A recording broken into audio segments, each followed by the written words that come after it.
嚟之前9幾斤，而家重到110幾斤。熱水咧教到好啱，仲係喺你度住舒服啲，我覺得因為我自己一個貨。大家好，大家好，你好嗎？大家好，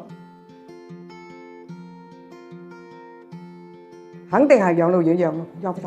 喺你度有你度好，喺屋企有屋企好，翻屋企之後有街去蝦去飲茶，係咪啊？真係喺屋企就算醫來得氣都冇一日4餐俾你咁得嘅時間㗎啦。啊，嗰喺你度起碼有病有咩事啊？幾廿歲㗎，嗰幾廿歲嘅話咧，多數都有唔係你養老養㗎，所以我覺得喺你度好過喺屋企。喺屋企喐你都有咩事翻嚟，又要屋企啲人去車你，特別佢啲仔啊、新抱嘅又要請假過嚟，咁咪比較麻煩啲。仲係喺你度住舒服啲，我覺得因為我自己一個貨。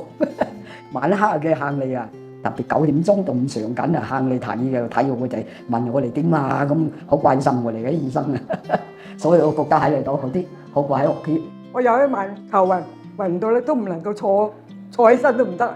咁咧即刻就撳起個鐘，因為我旁邊就有鐘啊嘛，係撳鐘。護士即刻嚟，佢同我測，你嘅血糖得2.0，咁咧即刻叫醫生嚟，醫生咧就即刻同我調到平鋪度拖，馬上就解決問題，即刻就冇事。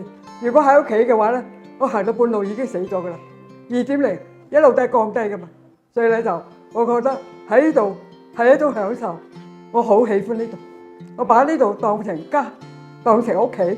有4餸1湯啦，早餐有雞蛋啦、粥啦、點心啦，下午就有多樣化，生果啦、澱粉啦、糕點啦，咁咯，都好多嘢咯。喺屋企冇咁多嘢嘅就係，即係乜嘢都有咁滯啦。嗱，你喺養老院咧就仲有阿姨幫我沖涼，而且係嗰啲熱水咧教到好啱。如果喺屋企你就熱就熱，凍就凍，就呢點咧，我覺得好好。睇住電視做運動，睇下粵劇，睇下劇集，又有日又唱歌，又有活動啦。天氣好咧，就上天台曬太陽、黑康熱啦。過來節又送咗舞啦，送咗蛙啦，我生日又送咗蛙啦，又影下相啦，咁咯。我喺屋企都冇咁多都冇有，至多當係你要食豬肉粥嘅啫噃，食下飯嘅啫噃。咁你都係多樣化啦，所以咧。我入嚟之前9幾斤，而家重到110幾斤，所以生活都好好咯。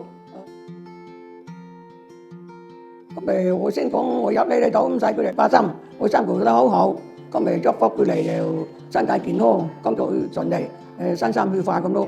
咁我個仔咧就好負氣嘅個人，成日老母乜得個米會，即係你覺得會點啊咁啊？我話你好好，照顧得屋企好好咁啊！我就希望我嘅仔、我孫、我嘅第4代健康成長，萬事勝意。